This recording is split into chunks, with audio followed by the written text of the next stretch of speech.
Assalamualaikum teman-teman. Hai, jumpa kembali bersama Aisyah Stories. Salam cerbung, jangan harap aku mau kembali.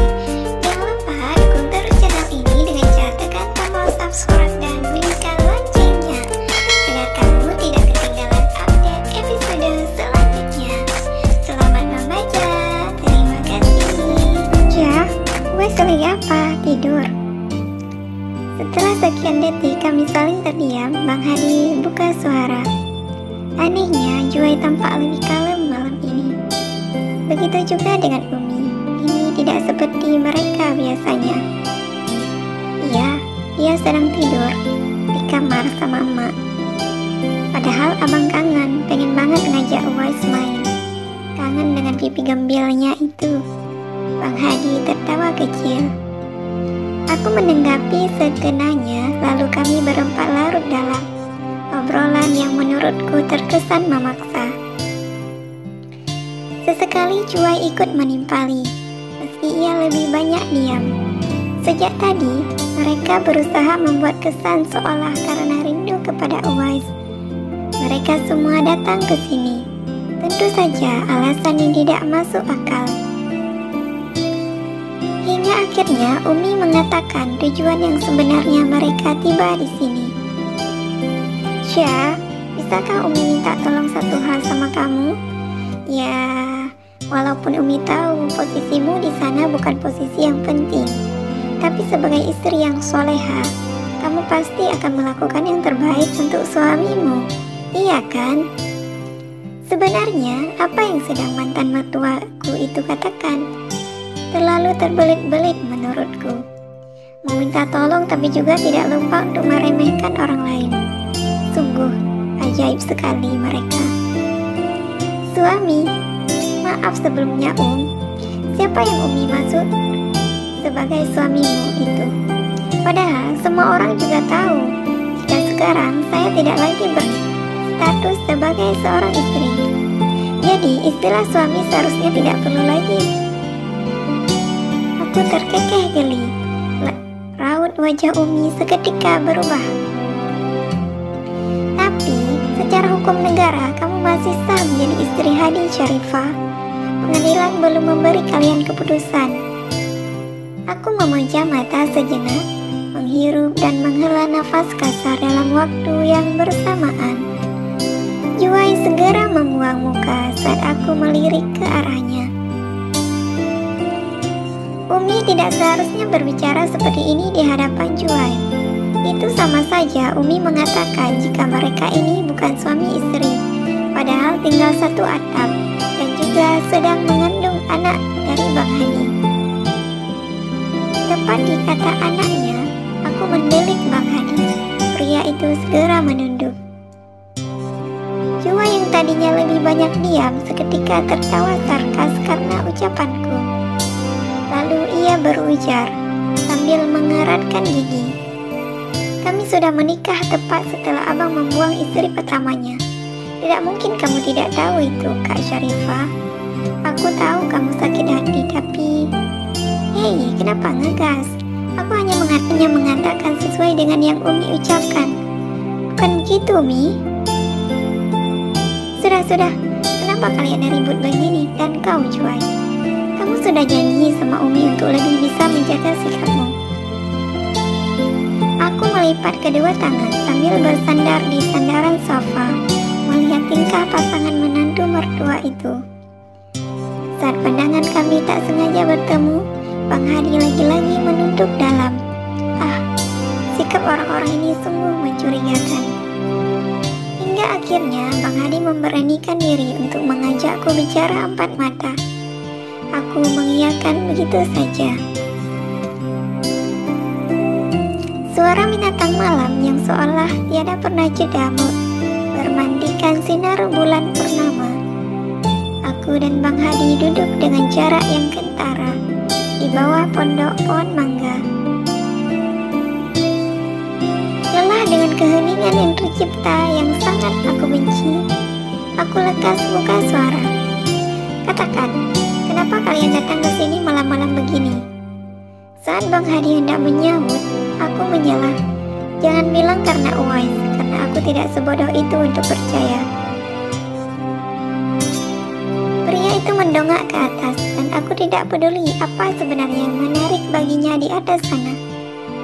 1 detik, 2 detik, 3 detik. Ia belum juga memberi jawaban. Aku mulai emosian. Jika tidak ada, saya akan abang dipecat. Surya sendiri yang melakukannya, jawab Hadi seketika. Aku tentu saja terkejut, lalu berpaling menatap wajahnya yang kini sedang menatap kosong ke depan. Jadi ini tujuan mereka datang ke sini. Tidak mungkin kan jika mereka berpikir aku bisa menolong masalah yang sedang menimpa pria ini. Seperti yang Umi katakan tadi di dalam, aku bukanlah orang yang punya peranan penting di sana. Jadi mana mungkin bisa menolongnya. Abang tahu, tidak pantas meminta ini kepadamu, Syah. Apalagi setelah apa yang telah abang melakukan selama ini. Abang yang telah membuatmu jatuh, tapi malah datang kepadamu ketika sedang jatuh. Cuma hanya kamu satu-satunya orang yang bisa mencegah Surya. Abang tahu saat pemilihan karyawan yang akan mendapatkan promosi jabatan, Surya lebih mendengarkan suaramu dibandingkan dengan pendapat Bu Hana dan Pak Jamal. Padahal secara pengalaman dan teknis, pendapat mereka itu jauh lebih valid dan bisa dipertanggungjawabkan. Tapi Surya memilih mengeliminasi namaku karena permintaanmu. Sebenarnya aku ingin membantah, namun melihat ia dengan nada sendu dan putus asa, aku membiarkannya saja. Lagi pula, aku tidak setega itu menabur garam pada luka orang lain yang masih merah. Sementara Bang Hadi sibuk dengan kalimat yang tidak ingin kudengar, aku memilih membuka layar gawai. Tujuanku langsung pada aplikasi berwarna hijau. Ada 5 pesan baru yang belum ku baca dan salah satunya dari Surya. Hei mak-mak keras kepala, besok kamu bebas.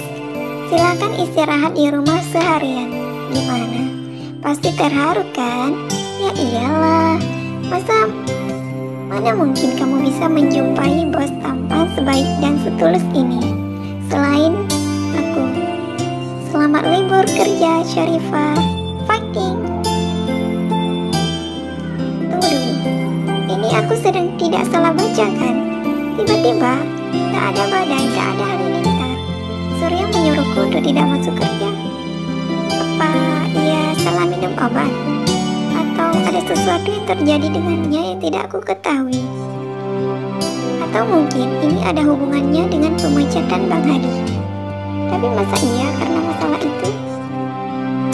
Syah, iya, ada apa? Aku segera mengunci layar gawai kembali. Tolong kamu minta Pak Surya untuk menarik kembali keputusannya. Abang janji tadi siang adalah yang terakhir Juwai membuat keributan di kantor. Bahkan dengan kamu sekalipun. Kamu mau kan sayang?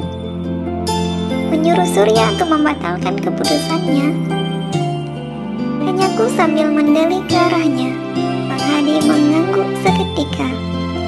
Hal itu membuatku tersenyum sinis. Apa ini tidak lucu? Pertama, kamu tidak dengar apa yang Umi katakan di dalam tadi.